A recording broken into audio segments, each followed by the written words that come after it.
Welcome to the NBW Ministries podcast, advancing the clear, accurate, and urgent gospel message. Your host, Dr. J.B. Hickson, is an author and pastor who provides commentary and insights on current events through the lens of Scripture. Dr. Hickson interacts with various experts on cultural, theological, and political issues while proclaiming God's Word to a world in desperate need of the truth. If you enjoy today's podcast, be sure to forward it to others. And now, here's your host, J.B. Hickson. Well, good morning, folks. It's J.B. and Morgan and Landry. I'm sitting here in my studio beneath the sky, nestled neatly beneath the tall timbers of colorful and unseasonably warm Colorado. You know, we've been really blessed this year here in Colorado because here it is Friday, November the 7th, 2025. We've not had any measurable snow. Really only had a few days of, freezing temperatures, but, out there right now, I'm looking at my thermometer. It's 58 degrees right outside my studio. So Landry's with us today. Landry's just kind of over the river and through the woods, not far from us. How you doing, Landry? I'm good. Glad to be here. So before we bring on Morgan, because, he likes to just dominate and take over the mic and we can't get a word in edgewise, I want you to tell us the story of the mountain lion that you saw recently. There's really not much to tell. I'm going to be honest. I was just, I believe I was playing my piano, which I have situated right next to a window. And for whatever reason, I opened the blinds to my window. It was late at night and I just saw under the moonlight this mountain lion. It wasn't too big, probably smaller than Juno, who's like a 50-pound dog, I believe. But yeah, it was just kind of trotting across my driveway, and in a blink of an eye, it was gone pretty much. Yeah, so probably a youth then, maybe a 2-year-old or something like that. Probably. Yeah. So we've seen through the years here in 10 years in Colorado, in different places that we've lived, different mountainous areas, we've seen mountain lions, caught them on our game camera. But as I mentioned, Landry lives, as the crow flies, less than a mile from here through the woods. If you go out our back property, if you go out, the front and around the dirt road and through out to the main road, it's, 2 minutes, 3 minutes from here? Probably. Yeah. So our dog, Juno, has been stirred up. Recently, she was real stirred up. But yeah, it's... lots of sightings of and reports of sightings of bears, coyotes, occasional mountain lion, foxes, things like that. So anyway, glad that it was you were inside and it was outside. So all right, Morgan. How are things in Kansas City? You're the kind of the odd man out. You're not here in the tall timbers of colorful Colorado. No, but it's, low 60s, high 50s right now. We also haven't had a glimpse of snow. I guess I haven't seen any mountain lions outside my window while playing the piano, but otherwise it sounds like things are not too different right now. So, but no, things are going well. It's been a good first week of November for me. I recently just wrapped up a bit of a side gig I was doing. I was in a murder mystery dinner theater show. I was playing the victim, and then I would come back out later and double as the detective. And so that was fun, but it was a lot of work and a lot of extra time. And that got finished up on end of October, really. So I'm happy to have extra time on my hands, and I've been using it accordingly. Yeah, awesome. I'm sure you've been, diligently doing a bunch of extra work for NBW Ministries, right? Of course. Yeah, I'm as far as what I'm paid to do, I'm making sure all of that gets done 100%. Nicely said. Yeah.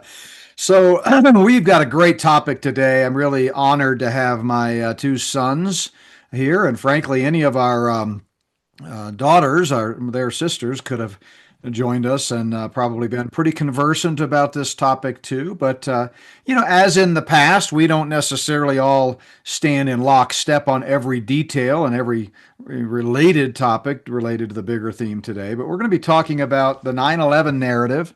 I'm calling this the 9/11 narrative, Santa Claus and Other Myths, because as you will soon see, I would sooner believe in Santa Claus than the official 9/11 narrative. It is absolutely a lie and a false flag. But we'll get Objection, Your into Honor, that. leading the witnesses.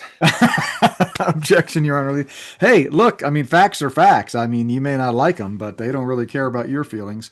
So no, we'll get to that in a minute. I do have some pretty cool announcements. We're winding up the year, and we've spent just a lot of time, even this week, looking ahead to our 2026 calendar, and just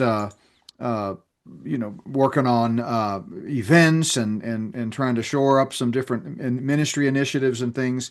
And one of the first ones out of the gate that we've talked a lot about already is our conference in the Orlando area, the Blessed Hope Prophecy Conference. That's February 20th and 21st.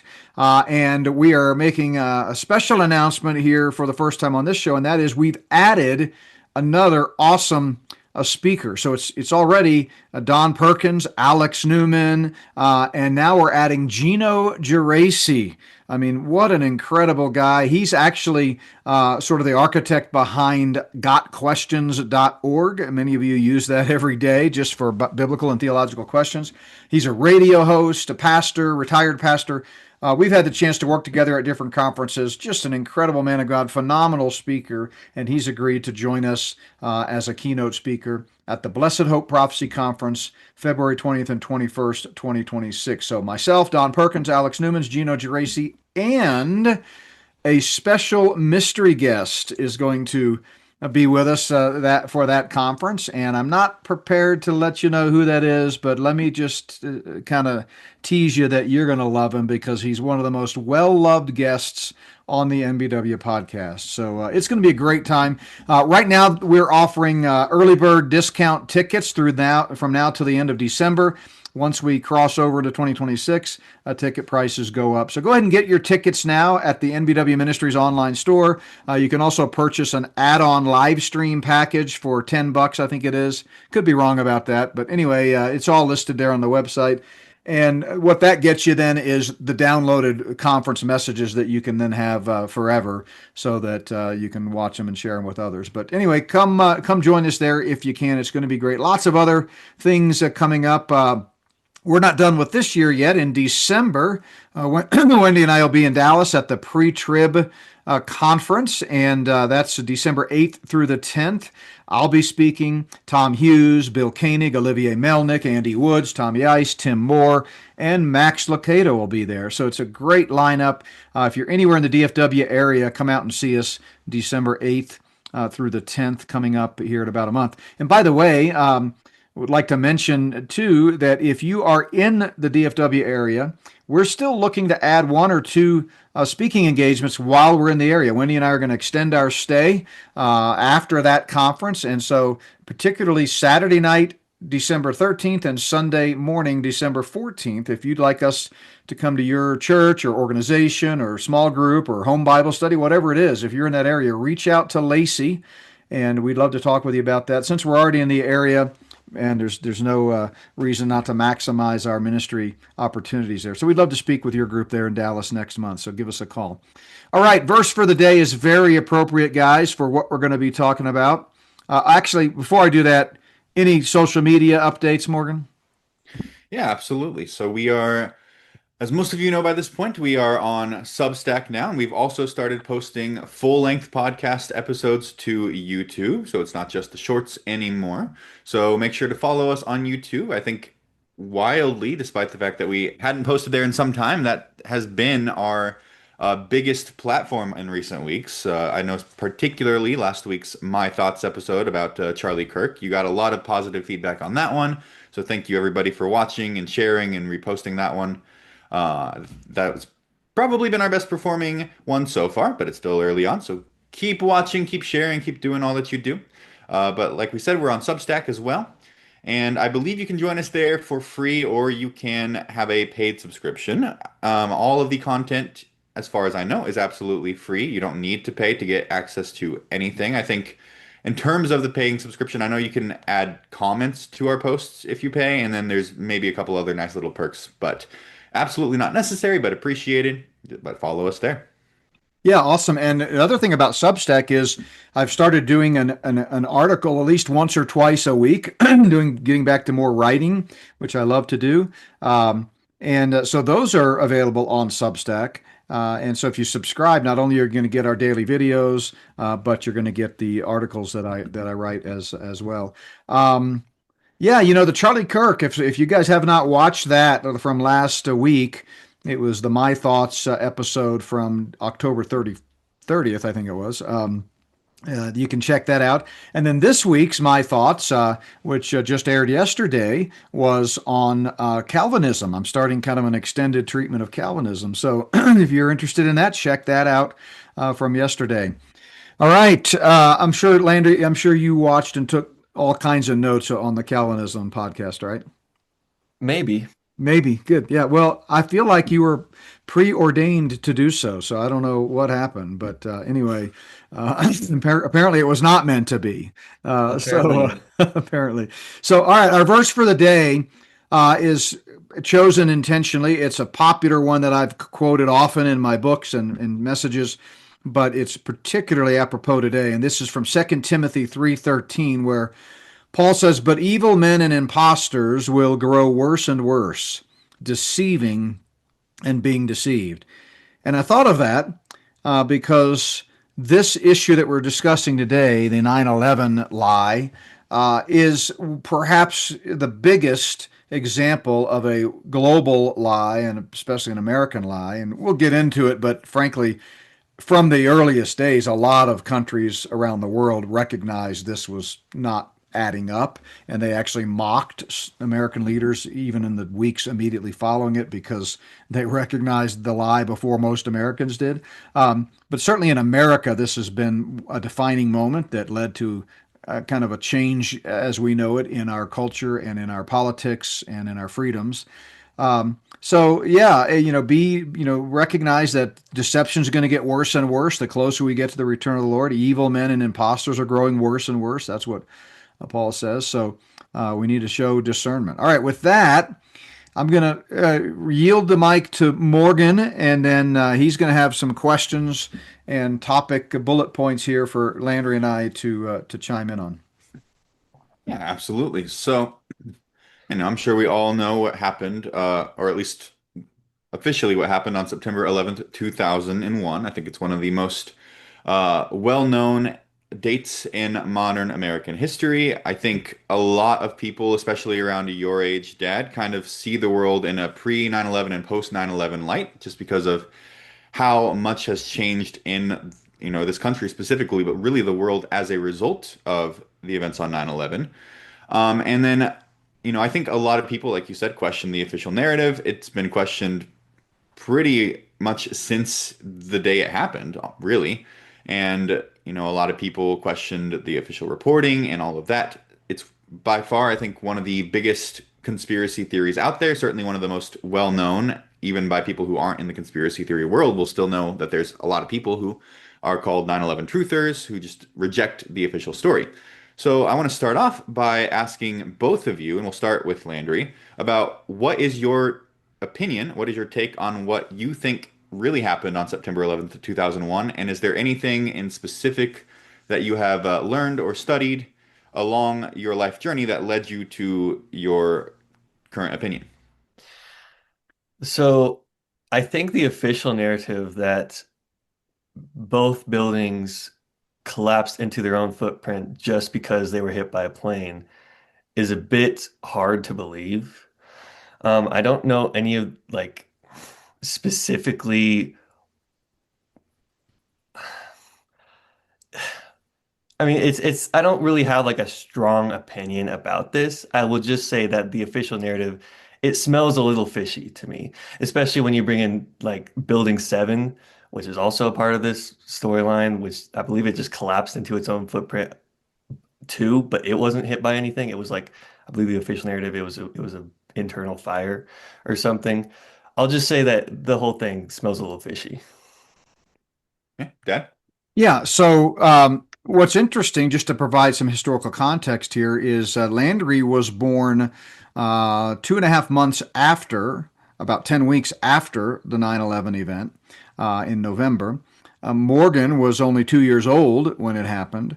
And Morgan, I think you're spot on when you say for people of my age, I'll try not to get offended by what you mean by people of my age, but adults who were old enough to remember, and even older children who were old enough to remember where they were when it happened. Absolutely, it was sort of the JFK assassination of our day, and it mirrors in many ways the COVID crisis of 2020 that sort of was a turning point and defined pre-COVID, post-COVID generation for people today. Yeah, for me, it's a no-brainer. It's not. It's no.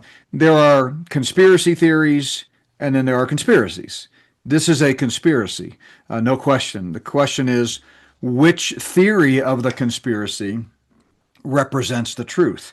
The official government conspiracy is that 19 millennials in their early 20s with box cutters and bandanas managed to hold the mightiest military in the history of the world at bay for 2.5 hours on a bright sunny day without a cloud in the sky in September of 2001, and that they were able to cause three high rise steel frame buildings to collapse into their own footprint at free fall speed by flying planes into two of them.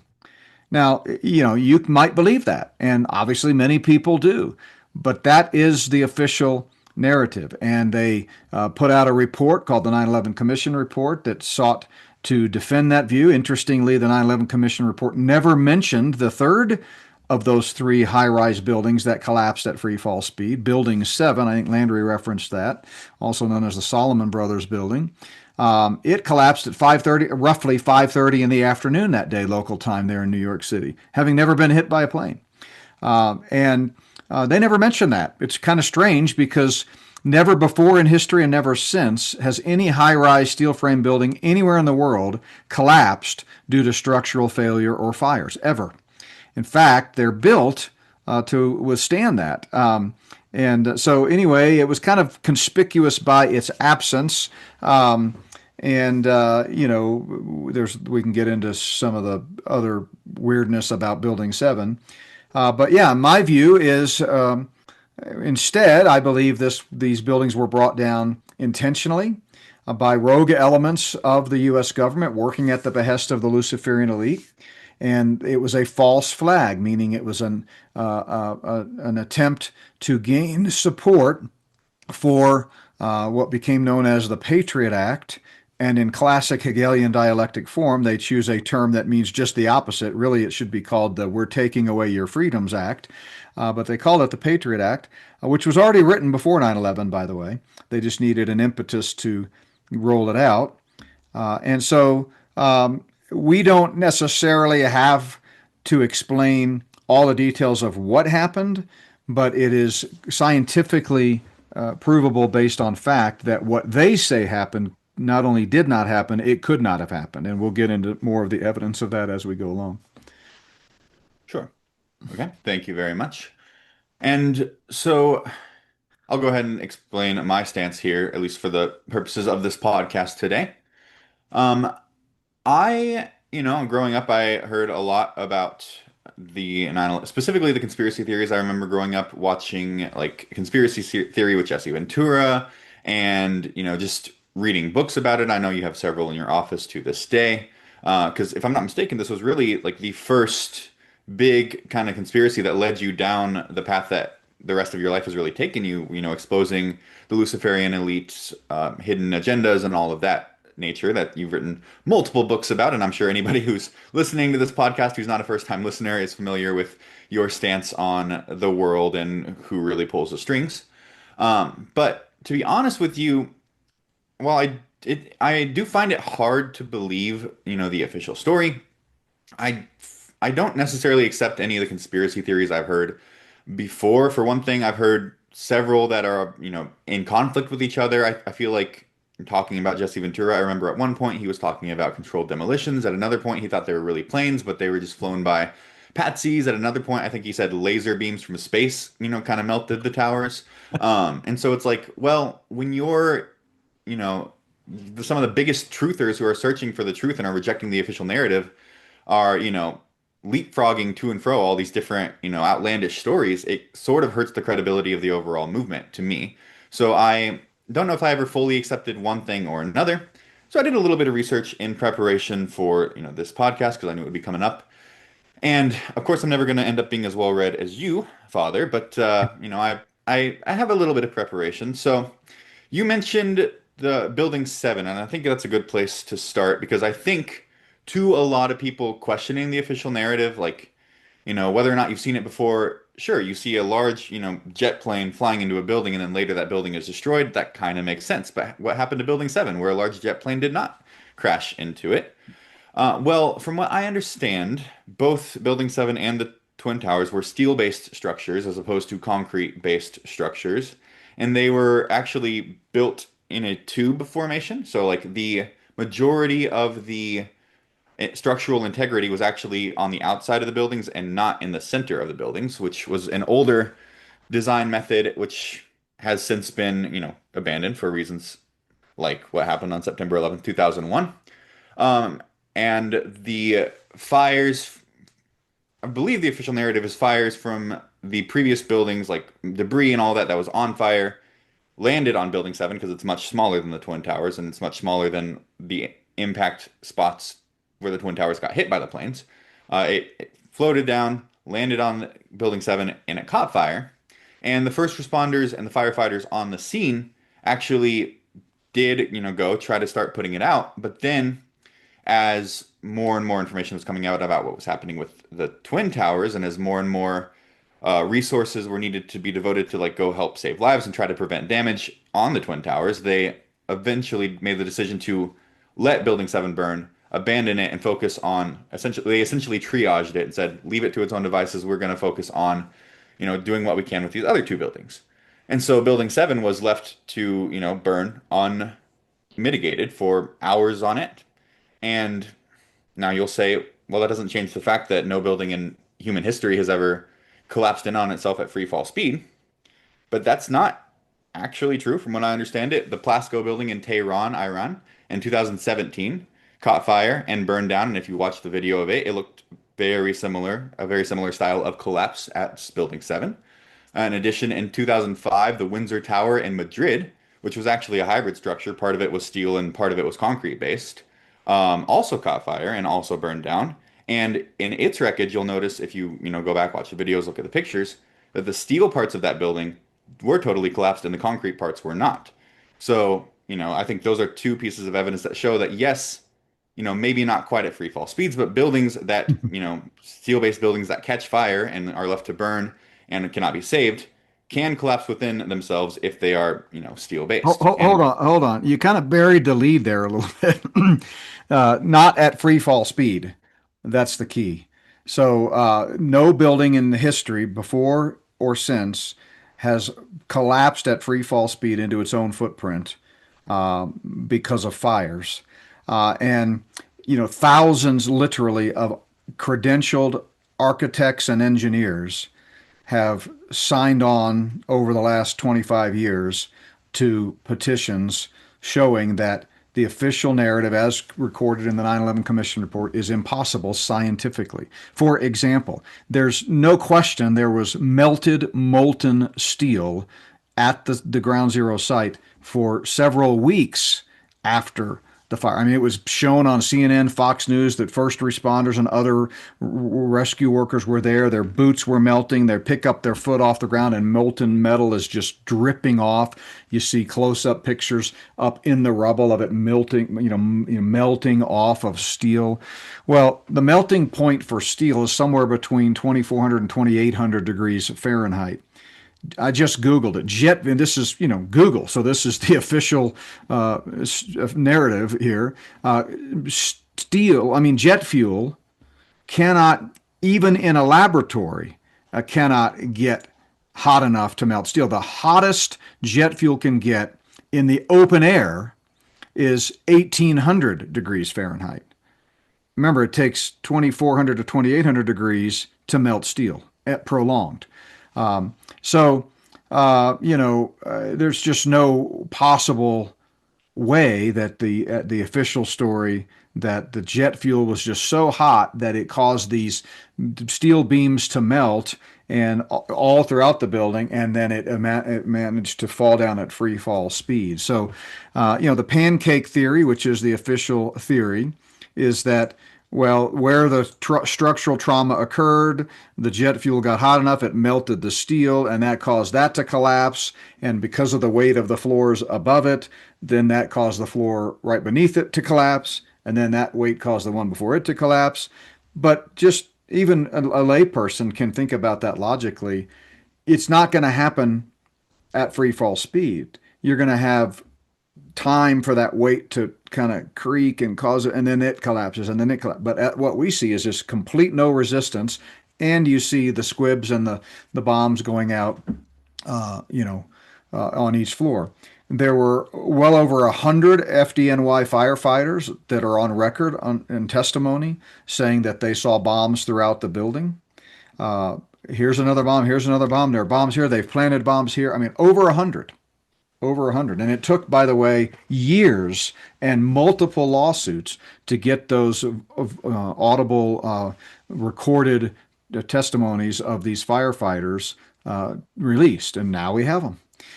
Building 7 showed explosions before the first plane even hit. I mean, in the sub-basement and in the basement. Again, we've got eyewitness testimony of that. So, yeah, it just, it's never happened. It can't happen. And so Building 7 really is the biggest smoking gun. There are many others, and I would imagine we're going to get into some of the other lies of the official conspiracy. But at some point, folks need to just go watch the videos and ask yourself, am I watching a building? Think of a Jenga building. If you smash in up here, it's going to teeter, it's going to totter. Part of it might collapse. It might be a mangled mess of whatever, but it's not going to go just like that with a pulverized concrete and land in a pile of rubble. Landry, what do you think about the evidence that as I've presented it here? I mean, doesn't it seem strange that we would have all three of these buildings, especially Building 7? I mean, So 5:30 in the afternoon. I mean, what's going on there? So before Landry chimes in, I just want to say one more thing. On Building 7, you say go back and watch the video. I did go back and watch a video, and there is an angle from, I believe it was a CBS News camera that shows kind of at the top of the building, you see, this little alcove at the very top of the building collapse in on itself before anything on the outside collapses in. And you can kind of start to see daylight through some of the top of the windows, and it's very clear that the inside of the building is starting to collapse on itself, and not like straight down, but like on one side, and then it kind of goes to the other, and then about 8 seconds later, then it starts to collapse from the top down. Which Oh, would no be question. consistent Yeah.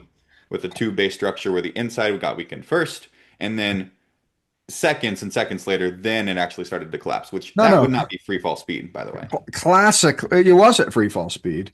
I mean, if it took 10 seconds before it actually started collapsing, that's not a free fall. Well, that's exactly what a controlled, demolition does. There's two kinds: implosion and explosion, and they were different. The two World Trade Center 1 and 2 were one kind. The Building 7 was another. But absolutely, that's what was happening. Is the charges were going off, removing all of the resistance at each floor and each strategic point, and then it had nothing to hold it up, and it just went just like that. I mean, it's so systematic. It cannot happen by random chance. It's just not going to happen. Plus, by the way, speaking of news coverage, everybody by now, I would hope, is famously aware of the infamous news reports on CNN, a British channel, of reporting that Building 7 had collapsed before it collapsed. They're literally saying, we just got this in from the AP. Building 7, also known as the Solomon Brothers building, has collapsed due to structural failure from the fires. It's literally standing behind them as they're reading that report and doesn't collapse for another 20 minutes. So this is, again, evidence of the cover-up, evidence that this was the plan, but they got a little bit ahead of themselves. Somebody released the talking points to the mainstream Mockingbird media a little bit too early. I mean, if it had just been one, that in and of itself would be pretty bizarre. Why and how did a reporter report something 20 minutes before it happened, but two of them did. So again, how do you explain that if not some kind of a fishy business going on? But yeah, Landry, I mean, what do you think about the evidence here? I mean, this is not speculation. This is science. We know when steel melts, right? Yeah, I was just gonna say that I've seen the videos, and to me, it does look like free fall speed. Morgan, you said you approximated it was like 10 seconds. Well, isn't it like a 10-story building or something? I feel like 10 seconds sounds pretty reasonable from it to go to fully built to collapse into its own Well, footprint. to clarify, I don't want to cut you off, but it's a 47-story building, Yeah, which, by the okay. way, would have been at that time the tallest building in 30 something states if it were in those states. I mean, this is a tall, high rise building. It was half the size of the two world one and two buildings, which, by the way, Wendy and I have been in those buildings. I've been on the roof of it twice before it collapsed. But yeah, I think, Morgan, I think what you were saying is that before it started Yeah, collapsing. before it was visibly collapsing on the outside, there was evidence that it was internally collapsing for about 10 seconds before any of the outward visible structure started to come in on itself. So at that point, then it is just like an empty shell that's going to crumple like, like a soda can getting smashed almost. So to me, it didn't take 10 seconds for the whole building to come down. It took 10 seconds after it started to come down before it even showed that it was coming down. That's why I'm saying that whole thing wasn't at free fall speed. But go ahead, Landry. Okay. And in your research, would you happen to know if the Twin Towers and Building 7 were those the only steel-based buildings in the area around this time? I'm quite sure they weren't, because almost all of the buildings in major metropolitan cities like that are built to withstand plane crashes and wind and that type of stuff. It's built that way because they don't collapse. You've had dozens of major, huge buildings, even taller than the World Trade Center, that have caught fire, and multiple 20, 30 floors have burned for days on end, and the buildings never collapse. That's the way they're designed. I mean, by the way, if steel melts anytime you have a fire, I mean, why do we have steel grates in our fireplaces? I mean, that seems like a strange choice. But yeah, going back to Morgan, because this is Crossfire, right? We want to put the evidence out there and argue about it. Even if you buy this explanation, which it doesn't answer why they announced that the building had collapsed before it did twice. B, it doesn't explain why the official government report on the matter, completely nothing but crickets, never even mentions this pretty significant historic event. But let's just assume you're right. What caused 47 stories worth of internal central columns to suddenly, you know, give way? I mean, there has to be some kind of a unfreezing event, some kind of explosion, and that's the point. This wasn't because a desk caught on fire. This was an explosion, and it's that you even hear the fire department at that time about 5:20 in the afternoon telling people to get back. We're going to pull it. Well, pull it is a technical term for push the button to start the controlled demolition. Why? What do they mean when they said everybody get back? We're fixing to pull it, right? Um, so so yeah, Landry. I mean, so you as someone who's not necessarily been obsessed with this like I have for the last 20 years, uh, you look at that footage, and does that seem like something that would be caused by a desk catching on fire? So Um, I want to it, actually ask Landry a different question here Okay. because, if we're, for the sake of this argument, let's say that, Dad is right. Let's say that it was a conspiracy, that there were bombs. Landry, do you know how many people worked in the Twin Towers every single day of every single week at that time? Do you know how many people were on every single floor of the Twin Towers and Building 7? And do you know how long it takes and how many controlled demolition charges it takes to plant bombs to collapse a building at free fall speed? I don't know how many bombs it would take, but I believe that there's probably thousands of people working every Yeah. day, clocking in and out every day. And you got to assume one of them is going to see something if they're planting bombs. I Yes. bet that's where you're going with this. Yeah, so it would take multiple days. It would take meticulous planning. I mean, to successfully collapse a building via a controlled demolition, it's not very common because of, how much math you have to get into it and how expensive it is. And it does take quite a few charges on quite a few floors, and it takes quite a long time to, carefully plant them without them going off. And the Twin Towers were daily, somewhere between, I believe, 40,000, give or take, people worked in each one about. And then there was also another, 20 to 40,000 tourists and visitors who were in the premises on a daily basis as well. So we're talking about, 70 to 100,000 people are in the building at any given time on any given day. And So, even if you're like, oh, well, they planted them at night, they planted them on weekends, they planted it when it was closed. Okay, so they managed to find a place in a building where nobody could find it for, days, for weeks, for however long they were planning this event. For that tens of thousands of people did not see it. Like, I know you're talking about, we have released testimony of firefighters, and we have Mhm. testimony, we have, eyewitness reports of people talking about hearing explosions and things like that. But to me, you know, I mean that is kind of hard to jive with, but I have theories about that. But as far as like, it feels like there should be thousands and thousands more testimony no. if this is the way that it was supposed to be. So first of all, this is the classic argument that advocates of the official government conspiracy theory, which is what it is. The government has a theory of what they say happened. Conveniently, they do not address all of the data. They do not address the thousands of scientists and architects and engineers, thousands of pilots. We haven't even gotten to that, who are on record saying that the official narrative could not have happened the way they said it did, with planes flying the pattern that the official FAA flight data says they flew. There are lots of data that they're just conveniently ignoring. But what this is the classic example of arguing over how the alternative views think it could have happened. I don't know how it happened.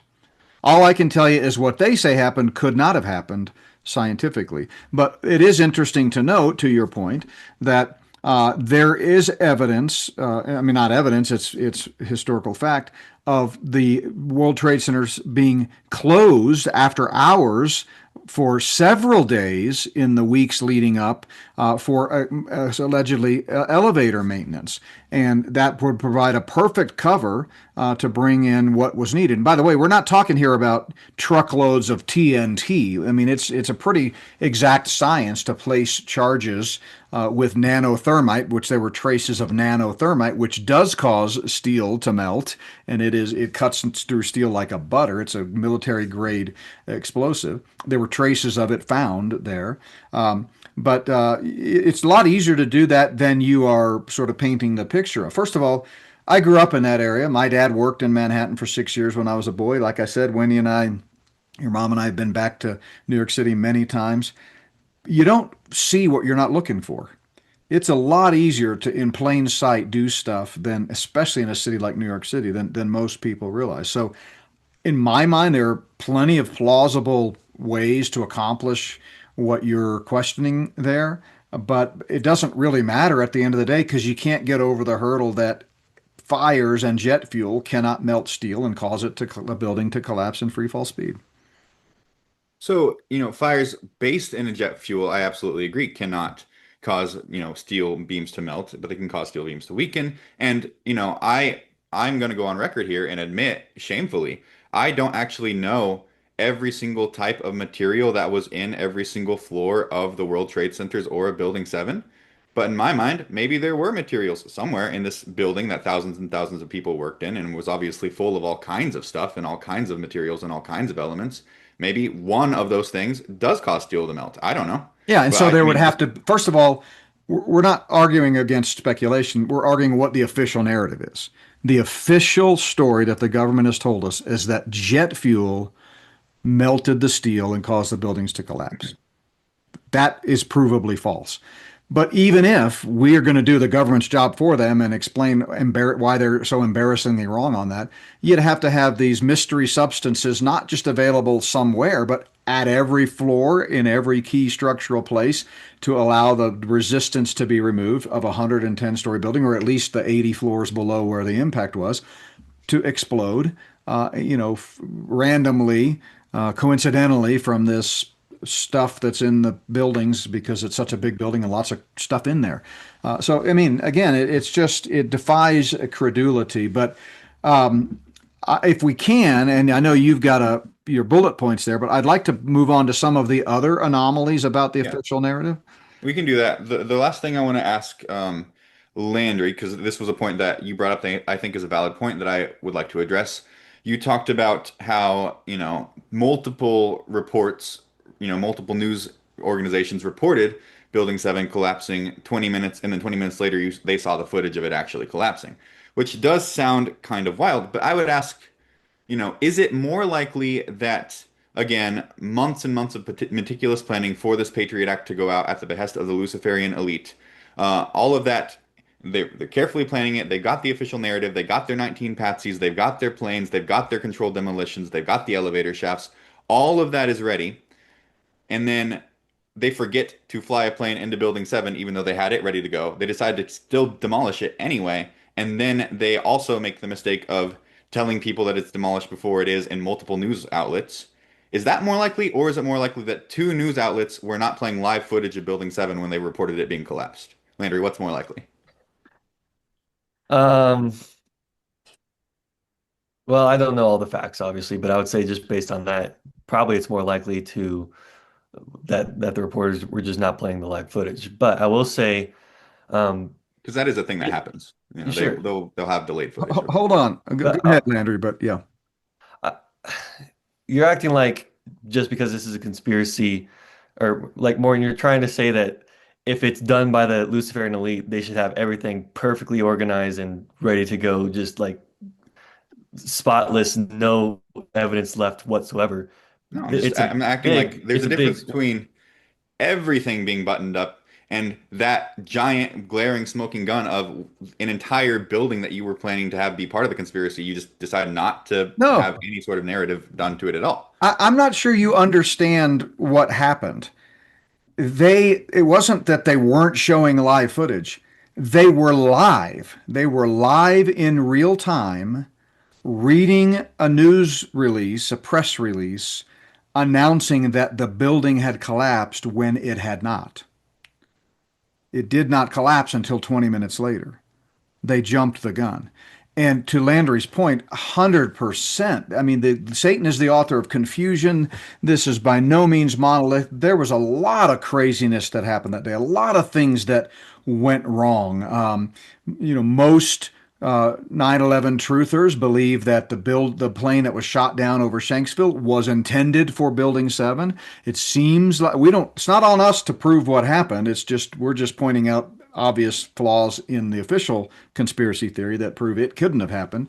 But a lot of people believe that that plane was destined for Building 7, that all the focus was on the financial center of the world. They were wanting to create havoc there. They were also wanting to cover up a lot of the uh, data with Enron and other, major investigations that were going on. Don't forget Don Rumsfeld, the day before 9/11, announced that the U.S. military cannot account for $3 trillion. Everybody forgets that because the world changed the next day. But they do multiple things with the same arrow, and they were trying to accomplish a lot on that. It wasn't just about the Patriot Act, but it's not like they just, oh, we forgot to collapse Building 7 at the right time. Something didn't happen. It didn't go off. Since there was no plane that hit it to provide cover, they couldn't cause it to collapse at that time. So they're all scrambling. The high level Luciferians that are sort of orchestrating this false flag are thinking, now what do we do? This plane, whatever, well, we might well And just go ahead and pull it, which they finally did in the afternoon and blamed it on the desk fire.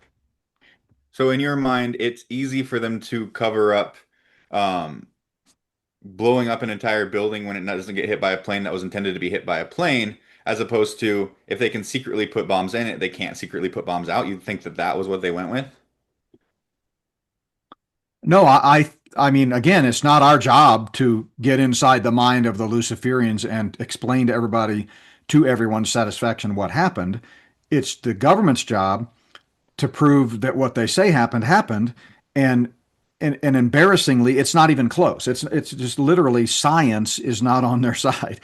Gravity, all kinds of laws of physics on that day we're supposed to believe were violated, and never have been before, never have been since. It just doesn't add up. But no, I think they needed that building done. I mean, they needed it out of there, and so they weren't going to just abort and say, well, okay, we'll just come back later and secretly remove the bombs. And by the way, it is very common to implode high-rise buildings. It happens all the time.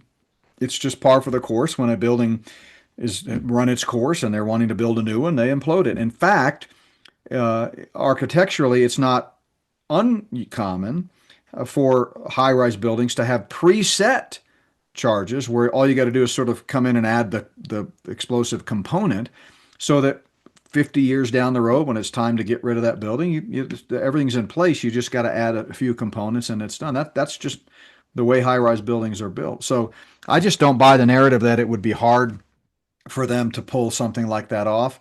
But I've also got the benefit of 20 years of studying just how easy it is to deceive people and how easy it is to control people. And I just have learned that had much more serious, even, the Manhattan Project, the Gulf of Tonkin, Pearl Harbor. There's all kinds of things that have happened that people buy the narrative, and when upon closer scrutiny, there's a problem with it. So rather than getting into that whole can of worms, I think you said you wanted to touch on some more fishy aspects of the narrative in the time we have left. Yeah, first of all, I would encourage folks that want to study this in more detail. There's tons of resources out there by peer-reviewed, credible academicians, scientists, architects, engineers, pilots. I mean, these are not just, preachers, right? So in the bibliography to the Spirit of the Antichrist Volume 1 book, I have a ton of references to 9/11 that you can read.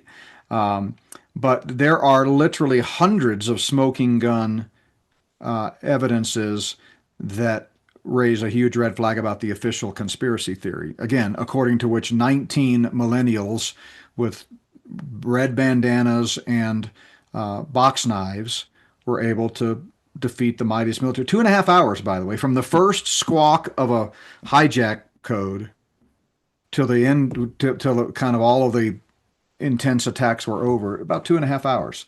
And man, I mean, we spend trillions of dollars on our defense so that we can go into Iraq and soon to be Venezuela and Iran and other countries, and yet we cannot protect our own homeland for 2.5. We don't have enough F-14s to go.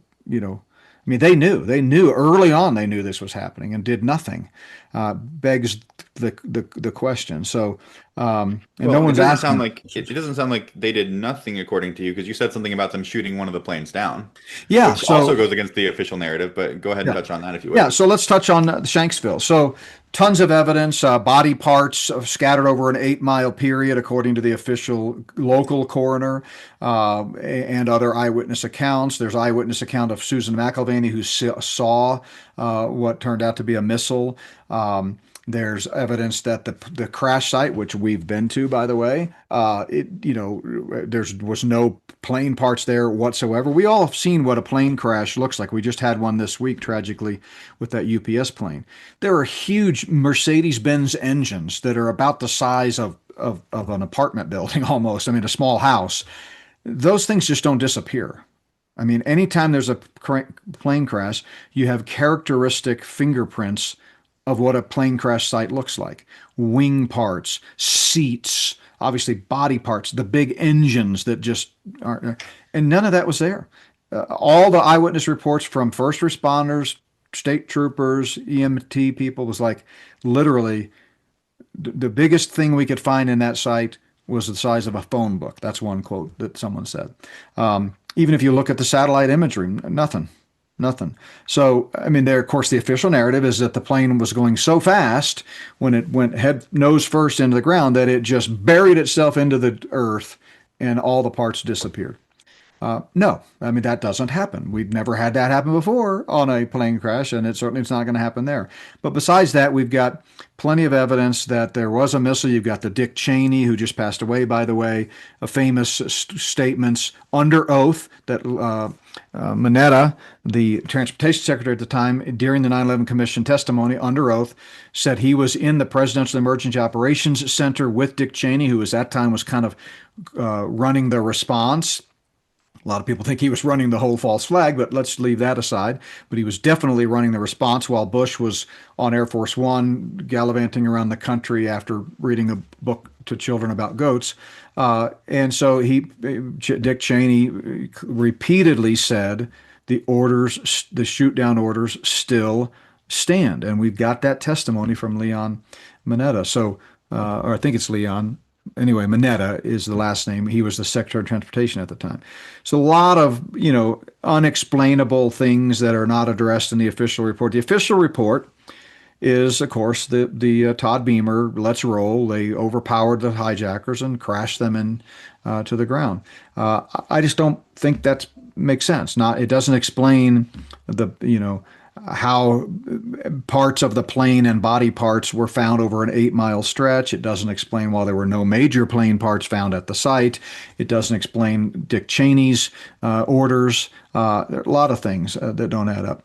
And then the other one, which to me, I have always said is a bigger red flag than Building 7, is the Pentagon. To this day, nearly 25 years later, or 24 years later, we still do not have any video or still photo images of a plane hitting the Pentagon. People don't realize that.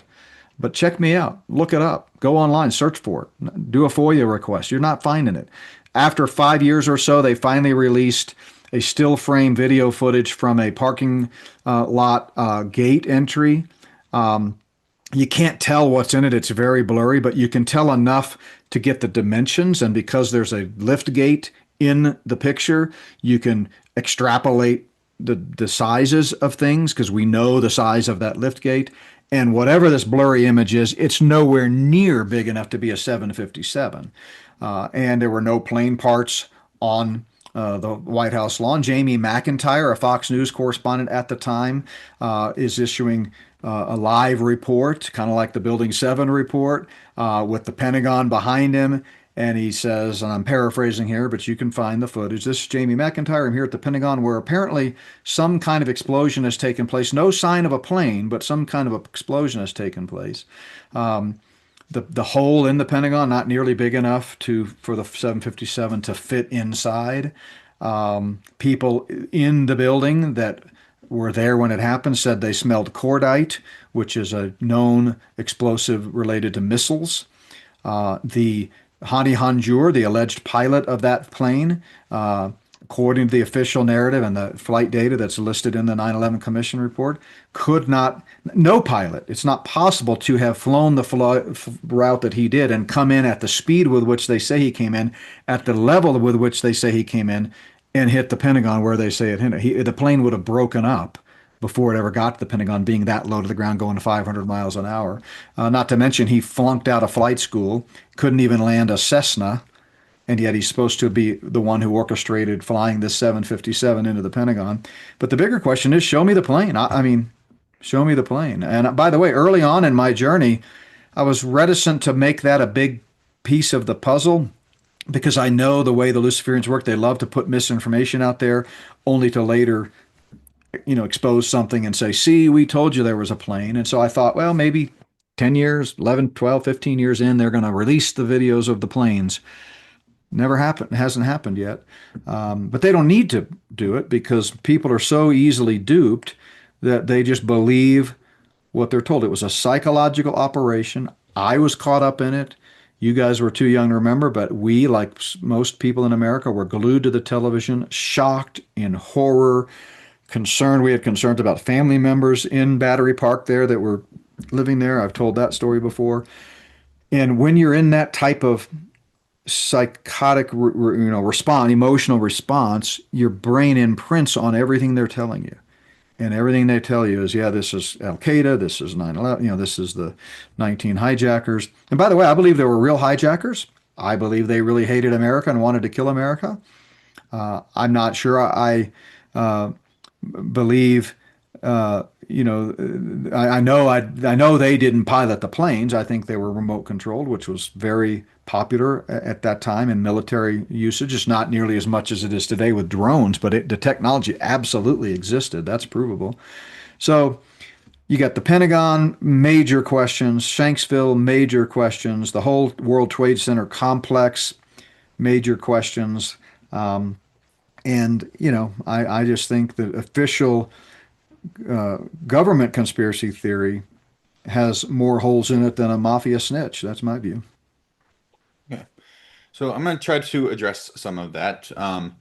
To me, I hear a lot of what you're saying, and so you're saying that there was hijackers, so you're saying that there were planes, right? Because I know some people don't even believe that actual planes even hit the towers, but you do believe that remote control planes at least hit them.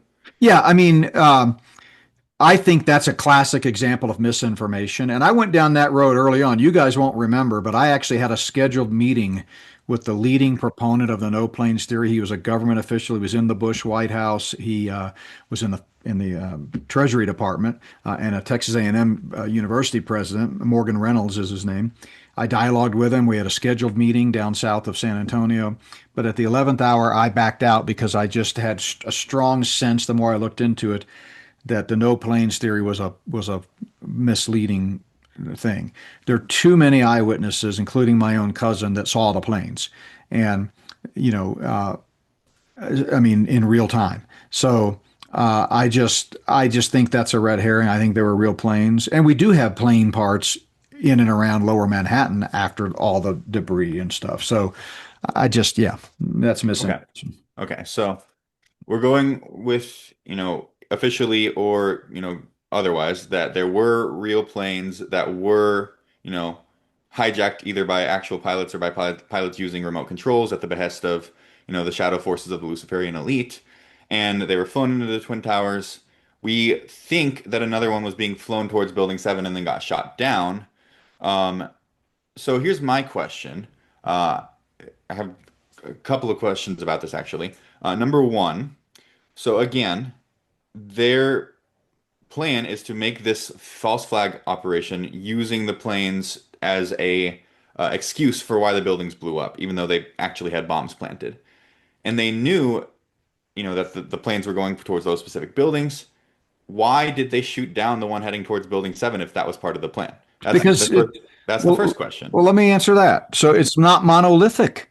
It's not like there's some organized coach on the sidelines pulling the strings and people have to do it. There is a real military defense in this country, and many of them, the vast majority of them, are patriotic, God-fearing people that want what's best for our country, and they're not read in to the false flag plans, and so they reacted as they were supposed to. Now, many of them were called off. There were stand down orders. Remember, stand down orders and false flags are both still taught in the two biggest military war colleges in America to this day as a key part of warfare.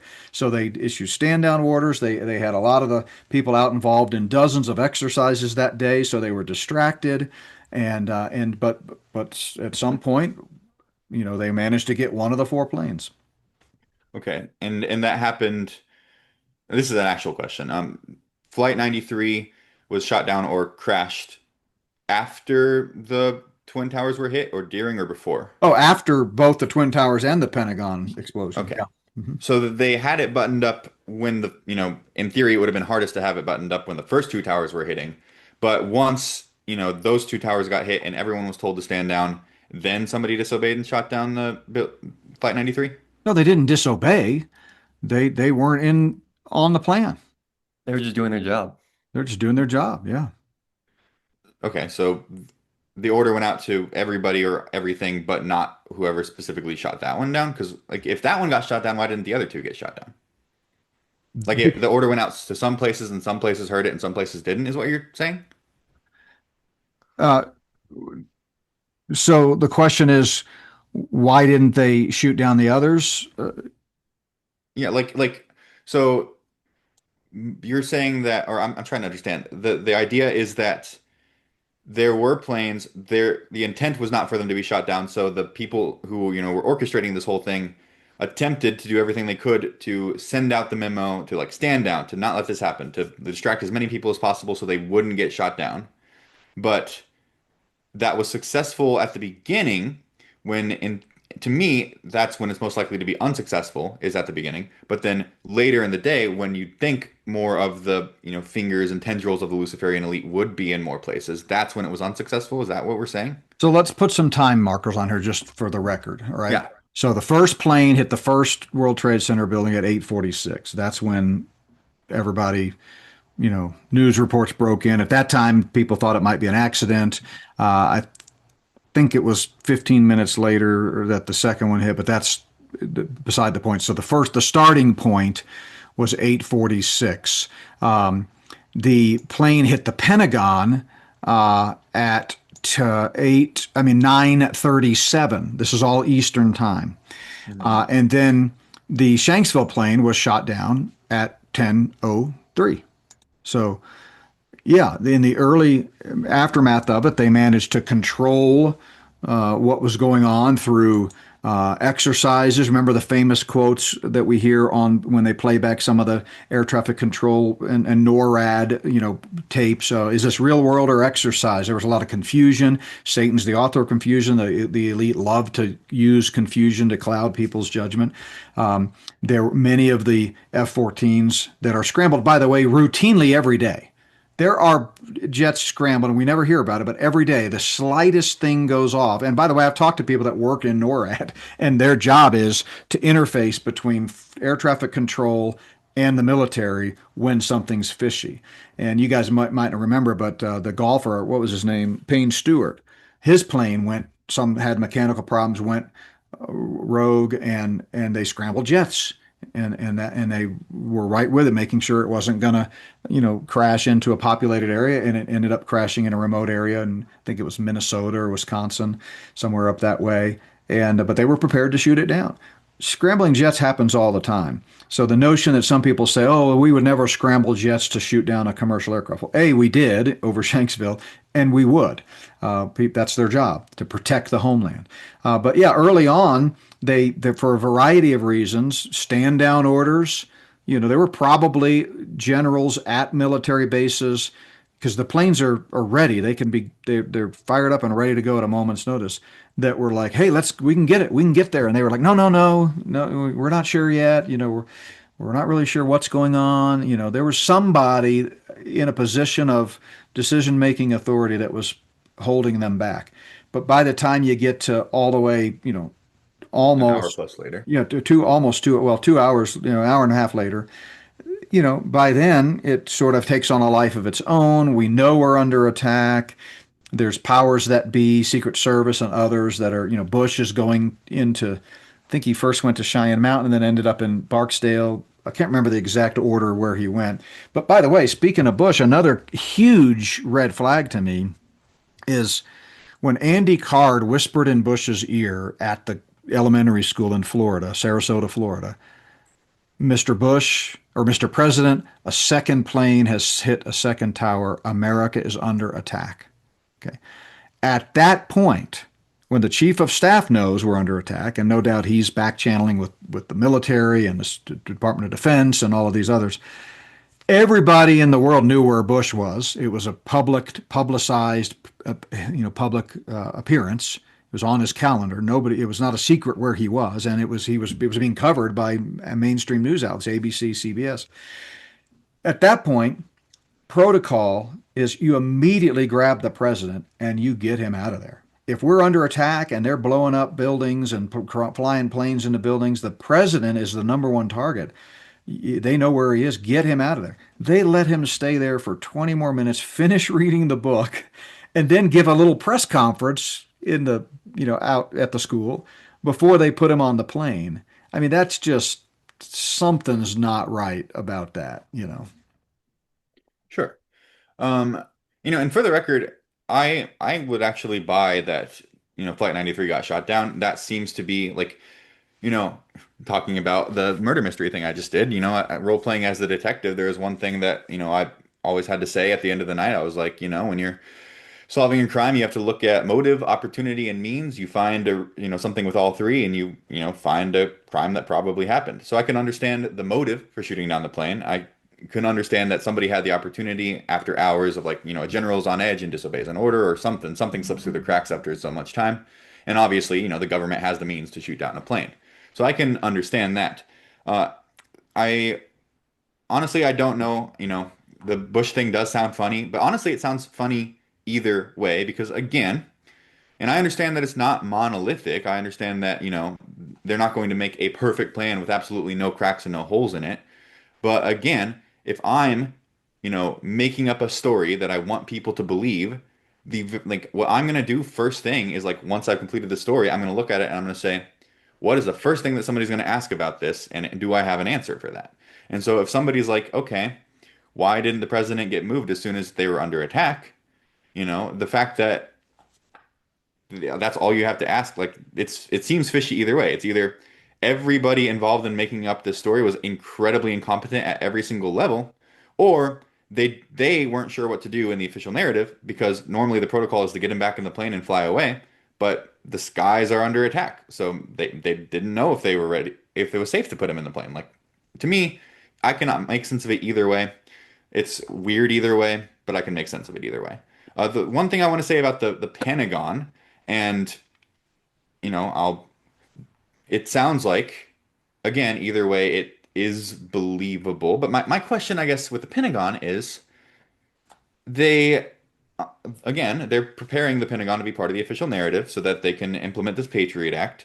And the official narrative is that plane hit the Pentagon.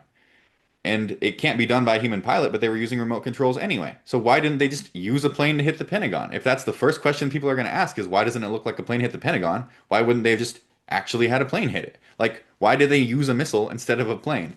To me, that seems kind of silly that, like, the first step of their plan falls short. Again, you've shifted the whole narrative, and I know why you're doing it because that's the nature of the Crossfire discussion. But in the broader scheme of dialoguing about conspiracies, this is classic approach. They shift the narrative to you've got to defend your theories rather than show me the plane. Okay, I'm not. I don't know. I have no. Why? Where's the plane? Well, you said it was, at the speed that it would have had to have been going, which again was humanly impossible, but it doesn't matter that it was humanly impossible if it was being remote controlled, that it would have been breaking up and that the hole that actually was there was too small to fit the plane. Well, if it was breaking up on its way there, then it would have been too small. Where's the plane? Where is it? I mean, it's the most secure building on the planet. There are thousands upon tens of thousands of video surveillance cameras just on the Pentagon property, not to mention all the surrounding buildings. I've been there multiple times.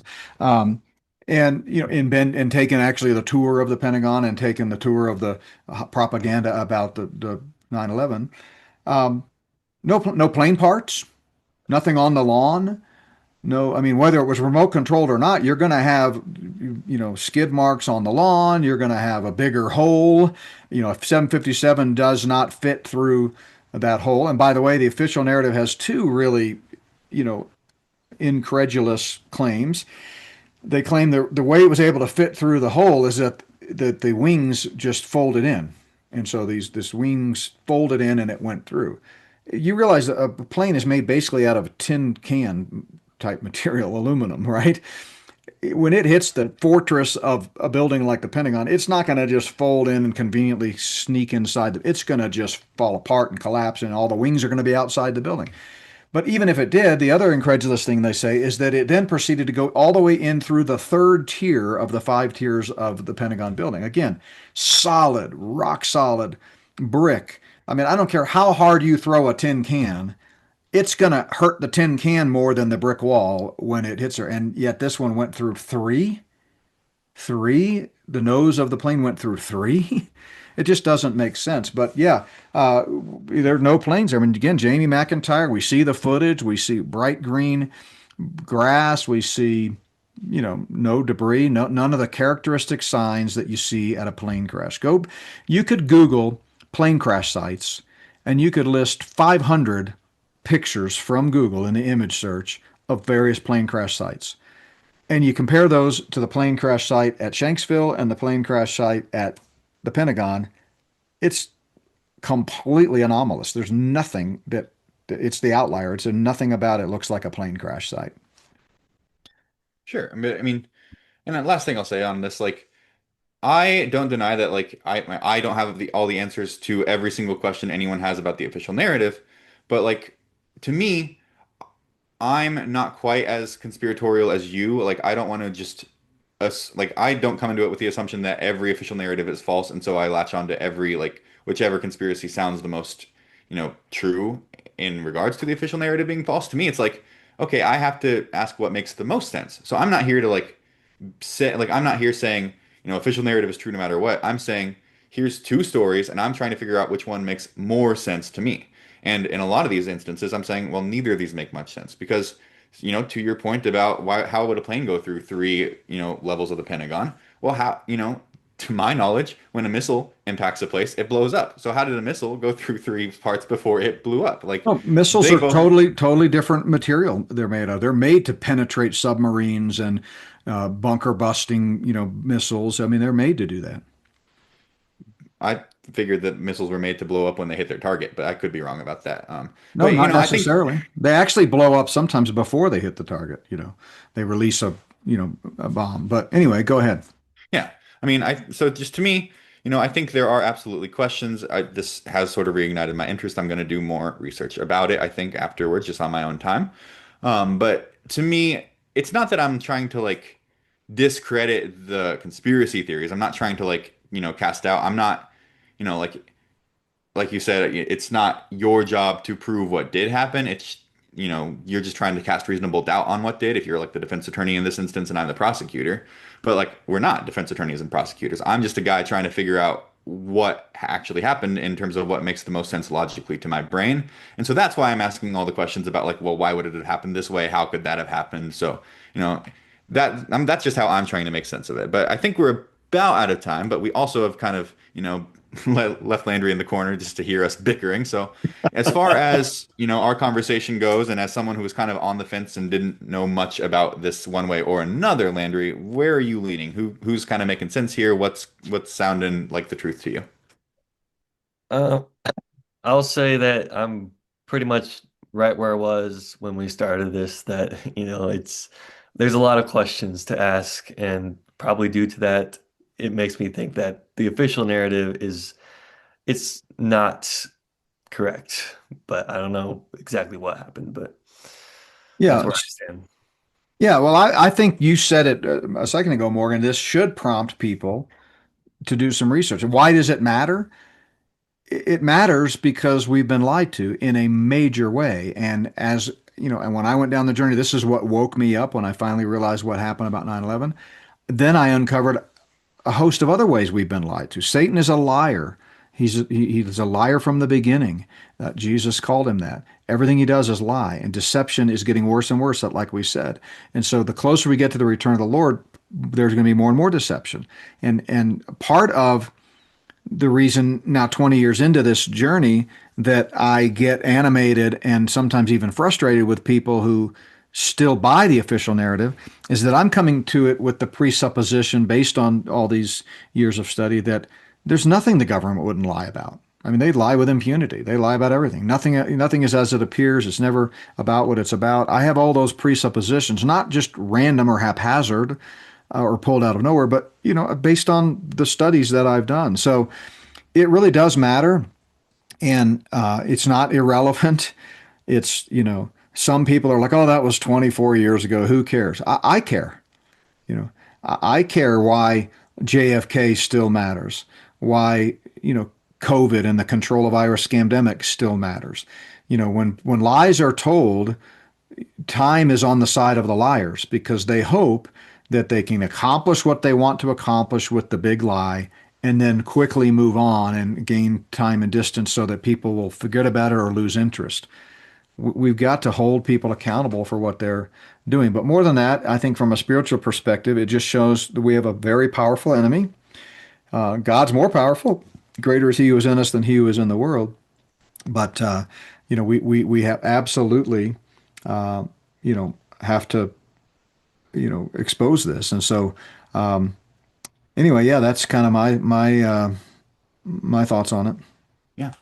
So I'm going to close by saying something that I'm fairly certain you'll also agree with. And, I think it is, it is a conspiracy, like you said, whether the official narrative is a conspiracy, because a conspiracy is just two or more people meeting together in secret to, come up with, is it specifically like murder or is it just anything harmful? Like commit a crime, I believe, right? Commit a crime, Yeah, yeah. yeah. So two or more people coming up with a plan in secret to commit a crime, and that's what the official narrative is. Whether it was the Al Qaeda people doing a conspiracy, or whether it was members of the government itself doing a conspiracy, it was a conspiracy. And so I don't think it's a coincidence that there is, a ton of unanswered questions, no matter what side of the conspiracy you end up falling on. Whether you fall on the official narrative, there's a ton of questions that I can't answer. If you fall on the, conspiracy side of like it was a government inside job, it was a false flag, there's a ton of questions that are kind of hard to answer.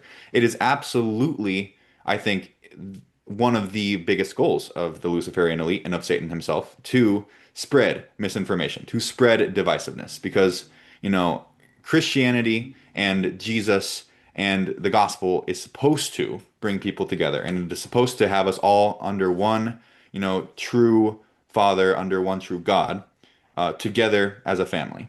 And, Satan is against everything God stands for. Therefore, Satan is also, in addition to being a liar, he's one who divides. He is one who, spreads misinformation on purpose. So I think some of the things that 9/11 led to, like, the Patriot Act, I feel like, and I could be wrong about this, but I feel like I can really start tracing a lot of the specific tensions in the left-right paradigm can kind of go back to 9/11 and everything that directly preceded it with the Iraq War and all of that. So I feel like, it is not a coincidence, no matter what actually happened, how people feel about it and how people think about those who disagree with them at this point. And so whatever your views are on it, and whatever, the views of people you love are on it, or about anything, just remember that we are all one under the grace of God. We've all fallen short. And, if you are feeling hateful, if you are feeling divisive towards other people, there's a pretty good chance that that's what Satan wants you to feel, and that is not what Jesus wants you to feel. 100%. Very well Well said. said. Yep, I agree, Landry. And by the way, we want to also remind people, because this might be of interest to people that aren't typically within the Christian community and so forth.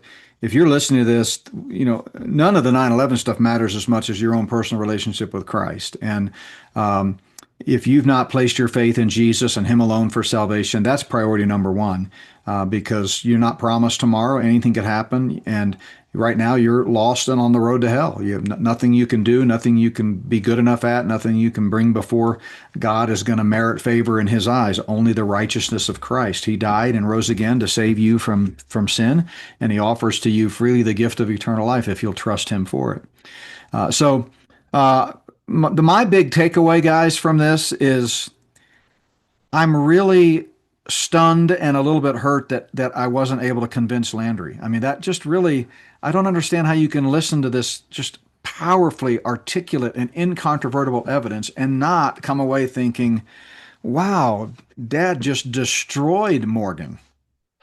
Well, I mean, you could look at it that way because honestly, I don't believe the official narrative, and isn't that all you're trying to cast doubt on? Correct. Yeah. Yeah, so I guess maybe you did convince me. Yeah, well, thank you for that. Yeah, see, that's all I was begging for. No, yeah, obviously at another time, another place, another context, I'm happy to sit down and Wendy will be the first one to tell you. I'll talk for hours with people, literally, about my theories and concepts and what ifs and all that. But to me, the burden of proof is on those, who claim that steel can melt because of jet fuel. That's what they said. The burden of proof is on them to prove all of their conclusions in the 9/11 Commission report. All right, guys, definitely a longer one than usual, but I expected that because it's a great topic. But appreciate both of your involvement. Love you both, and we will talk to you again next time. God bless. See you next time. God bless. Thanks for watching, everybody. This has been the NBW Ministries podcast with Dr. J.B. Hickson. You can learn more about NBW by visiting notbyworks.org or through the free NBW Ministries app, available in the App Store or Google Play Store. Thanks again for listening, and remember, it's not by works of righteousness we have done, but according to His mercy, He saved us. Titus 3, verse 5.